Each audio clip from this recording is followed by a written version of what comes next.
Stiamo caricando i video in modo che voi ve li possiate scaricare. Un disco CD-ROM per quel gioco qui. Un disco CD-ROM per quel gioco qui. Un disco CD-ROM per quella data rivista o per quel gioco lì. Alla fine vi viene fuori una specie di biblioteca come quella di Odissea 2011. Come quella di 2011 Odissea nello spazio. Bene, eravamo rimasti. Vi viene fuori una cosa sterminata. E avrete tutto. Perché Dio vuole così. Cosa volete che ne sappiano questi poveracci?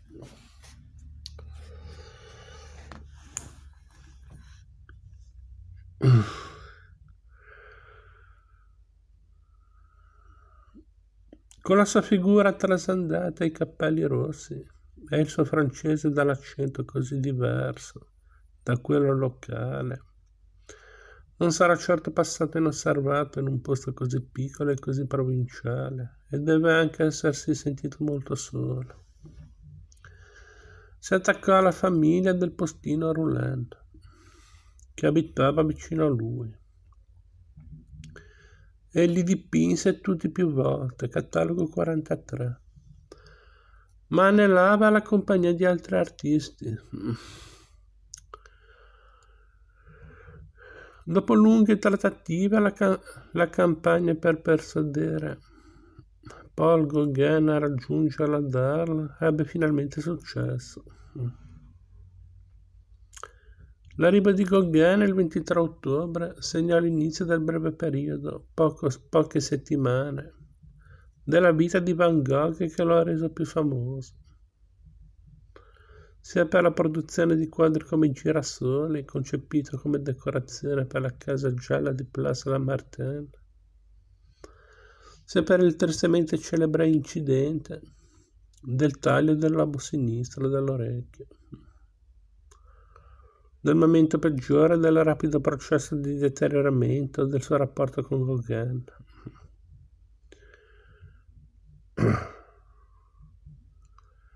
Quei 2 mesi costituiscono uno degli episodi più conosciuti della storia dell'arte, pur con tutte le esagerazioni e le infieridature del caso. Quel che è certo è che tra i due uomini si stabilì una corrente di straordinaria intensità, che si manifestava nei lavori di ciascuno, come anche nelle loro comuni discussioni. I due si esaltavano a vicenda.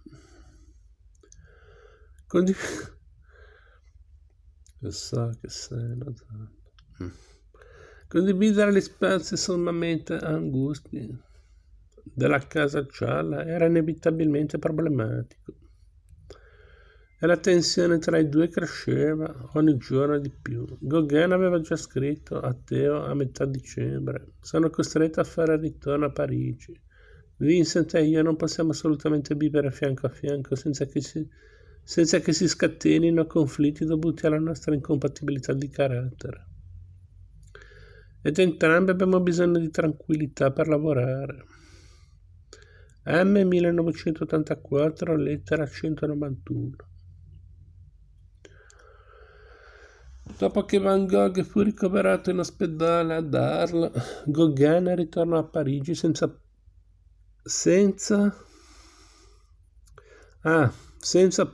porre tempo in mezzo, mentre Theo si affrettava al capezzale del fratello. L'incidente segnò l'inizio di un'altra fase nella vita di Van Gogh. L'ospedale di Arles era un luogo tetro e deprimente, e la sua stanza sembrava più la cella di un carcere che un posto in cui guarire. I vicini di Vincent firmarono una petizione di protesta per impedirgli di tornare ad abitare nella casa gialla. All'inizio di maggio del 1889, Van Gogh lasciò Arles per entrare nella casa di cura San Paolo di Saint-Rémy-en-Provence, situata nel cuore di un paesaggio splendido sullo sfondo delle Alpi, tra gli uliveti. La clinica prometteva sollievo e attente cure, ma durante il periodo che vi trascorse Van Gogh ebbe continue ricadute della sua malattia, l'esatta natura della quale è stata oggetto di grandi dibattiti. Si trattava molto probabilmente di una forma di epilessia.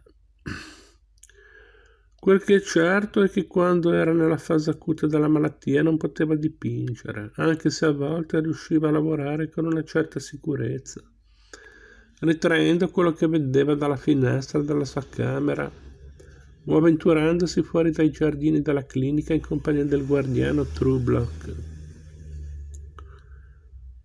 Spesso si sentiva sconfortato. Matteo descrisse il proprio viaggio al sud come un naufragio, 865, e cominciò a organizzarsi per ritornare di nuovo al nord, per essere più vicino al fratello e alla sua nuova famiglia. Scrisse: se fossi stato in grado di lavorare senza questa maledetta malattia, quante cose avrei potuto fare, isolato dagli altri, ascoltando solo quello che mi diceva la terra. Ma sì, questo viaggio è definitivamente concluso. 865.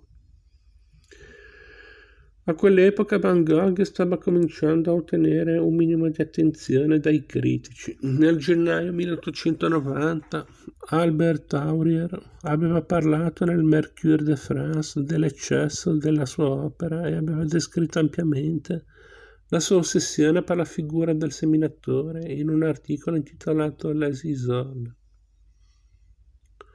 Dal 18 gennaio al 23 febbraio 1890 l'artista espose alla mostra dei 20 Les 20 a Bruxelles, dove l'unico lavoro che riuscì a vendere in vita, La Vigna Rossa, fu acquistato da Anna Bock per 400 franchi.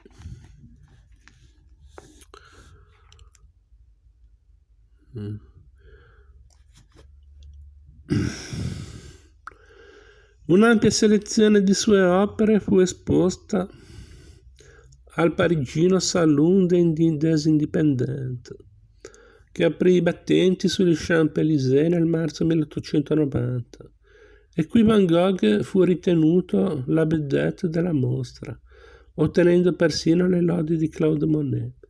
Il critico Georges Lacombe descrisse i suoi potenti effetti e l'energico impasto nella rivista Art et Critique, mentre Gauguin gli scrisse: fra i tanti artisti in mostra tu sei il più notevole.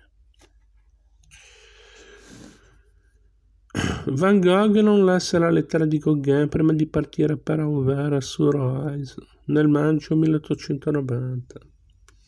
Nel breve periodo che vi trascorse si impegnò con rinnovato entusiasmo nella pittura di paesaggio.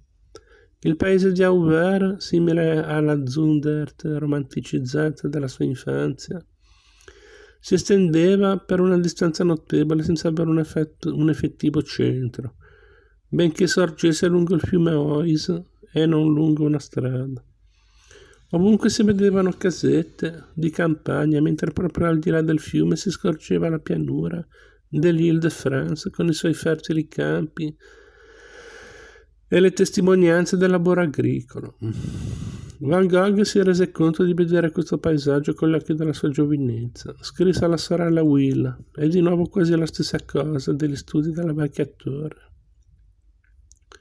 e del cimitero che faceva a Nieuwenaar, solo che ora il colore è probabilmente più espressivo, più sontuoso. 879.